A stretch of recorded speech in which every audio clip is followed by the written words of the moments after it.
आज हम पाई अनुभाग फिल्टर या संधारित्र निवेशी एलसी फिल्टर के बारे में चर्चा करेंगे। अभी तक हम लोगों ने 3 प्रकार के फिल्टर, जिनमें shunt capacitor filter, series inductance filter और एल सेक्शन फिल्टर के बारे में चर्चा की।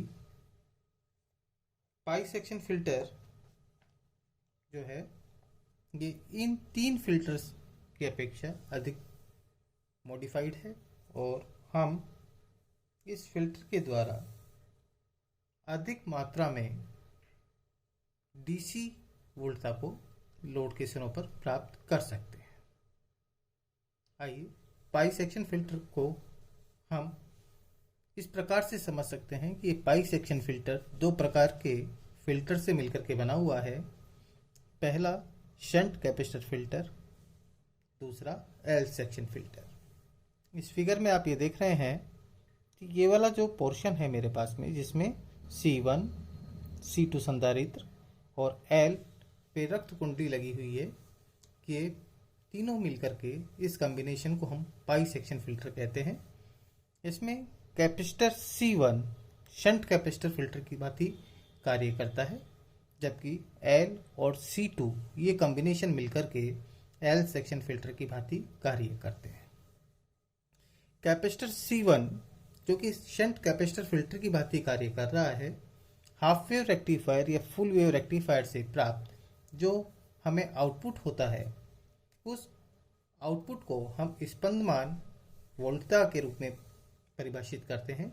जब यह स्पंदमान वोल्टता, जिसके अंदर AC और DC दोनों प्रकार की वोल्टताएं मिश्रित होती हैं, जब हम शंट कैपेसिटर फिल्टर लगा करके इसको पास आउट करते हैं, तो शंट कैपेसिटर फिल्टर क्या करता है?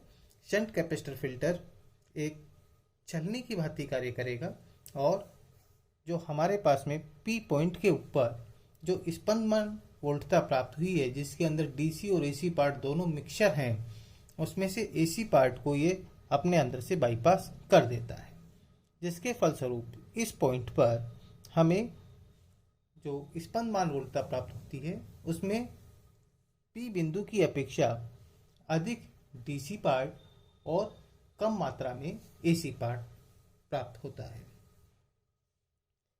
C1 के इस पॉइंट के ऊपर जो वोल्टता प्राप्त हुई, जब इसे हम L सेक्शन फिल्टर में से गुजारते हैं, तो प्रेरक कुंडली जो AC पार्ट हमें यहाँ पर है, उस AC पार्ट को यह रोक देता है और अपने में से DC पार्ट को जाने देता है, यानी कि बिंदु पॉइंट A और इसको पॉइंट B कहें, तो पॉइंट A पर जो हमें स्पंदमान वो सिग्नल मिला, पल्सेटिंग जो सिग्नल मिला, उसमें से AC पार्ट इस कोइल के द्वारा कम हो गया और B पॉइंट पर जो आउटपुट मिलता है, इसमें से भी जो AC पार्ट होगा वो C2 के द्वारा बाईपास कर दिया जाएगा, जिसके कारण लोड के सिरों पर हमें अपेक्षाकृत अधिक DC प्राप्त होती है।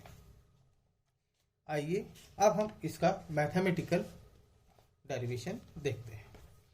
फूरिये प्रमेय के अनुसार संधारित्र C1 से उत्पन्न जो उर्मिका वोल्टता, जिसको हम स्मॉल ER से रिप्रेजेंट करते हैं, इसकी value ER upon pi sine twice omega T minus ER upon 2 pi sine 4 omega T and so on होती है। यहाँ पर ये आउटपुट वोल्टेज जो हमारे पास में है, ये फुल वेव रेक्टिफायर के संदर्भ में लिया गया है। अब चूंकि प्रेरक L में उच्च सन्नादी यानी कि हायर जो हार्मोनिक्स हैं, 4 omega 6 omega and so on, तो उच्च सन्नादी वाली जो धाराएं हैं उनको हम नगण्य मान लें, तो हमारे पास में C1 से उत्पन्न उर्मिका वोल्टता ER की वैल्यू किसके बराबर प्राप्त होती है? ER upon pi sine twice omega T, यानी जो पहला पद है यही महत्वपूर्ण होगा।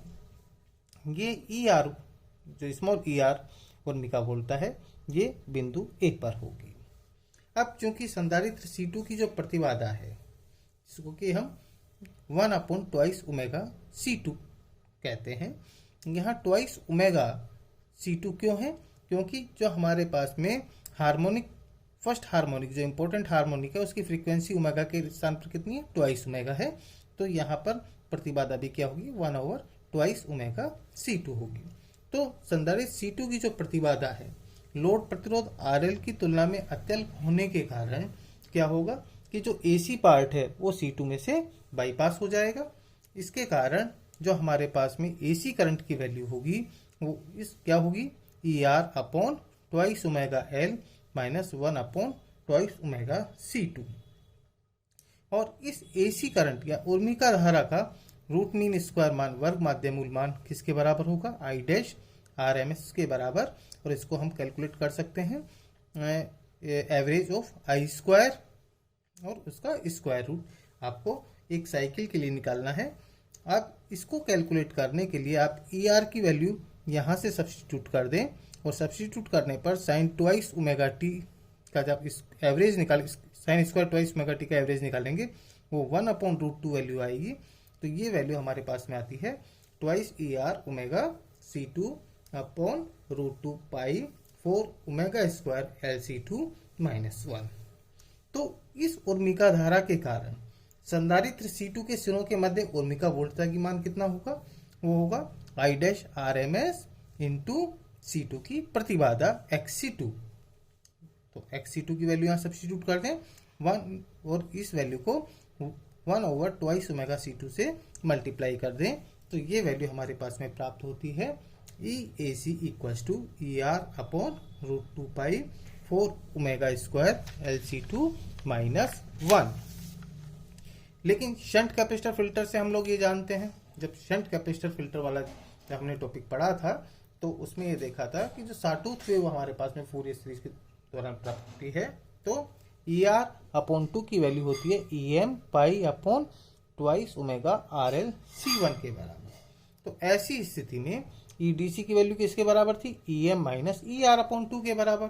अब ER/2 की वैल्यू जो है ये EM के कंपैरिजन में कैसी है, बहुत कम है। तो हम इसको नगण्य मान सकते हैं। तो कह सकते हैं EDC की वैल्यू किसके बराबर है, हमारे पास में EM के बराबर है। तो ऐसी स्थिति में रिपल फैक्टर की वैल्यू EAC/EDC, EAC की वैल्यू हमने कैलकुलेट कर ली है, EAC = ER/√2 पाई 4 ओमेगा स्क्वायर LC2 - 1। और EDC की वैल्यू हमारे पास में किसके बराबर है, EM के बराबर है। ये वैल्यू आप इसके अंदर सब्स्टिट्यूट कर दें तो ये वैल्यू हमारे पास में रिपल फैक्टर की वैल्यू आती है 1/√2 omega RL C1 4 omega square LC2 - 1। अब इसको और सिंप्लीफाई करने के लिए क्योंकि 4 ओमेगा स्क्वायर LC2 की वैल्यू 1 की तुलना में बहुत अधिक होती है तो 4 ओमेगा स्क्वायर LC2 - 1 को हम किसके बराबर लिख दें, केवल 4 ओमेगा स्क्वायर LC2 के बराबर लिख दें और 1/4√2 इसकी मैथमेटिकल वैल्यू होती है 0.177 के बराबर। तो ये मेरे पास में रिपल फैक्टर का मान आता है 0.177 upon omega cube C1 C2 L RL।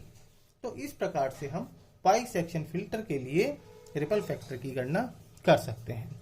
इस फॉर्मूले के द्वारा आप यह भी देख सकते हैं कि पाई सेक्शन फिल्टर के लिए रिपल फैक्टर का मान एक तो फ्रीक्वेंसी ओमेगा के ऊपर डिपेंड करता है, साथ साथ दोनों संधारित्र C1 C2 और प्रेरक कुंडली L के मान के ऊपर भी निर्भर करता है और लोड प्रतिरोध RL के ऊपर भी निर्भर करता है।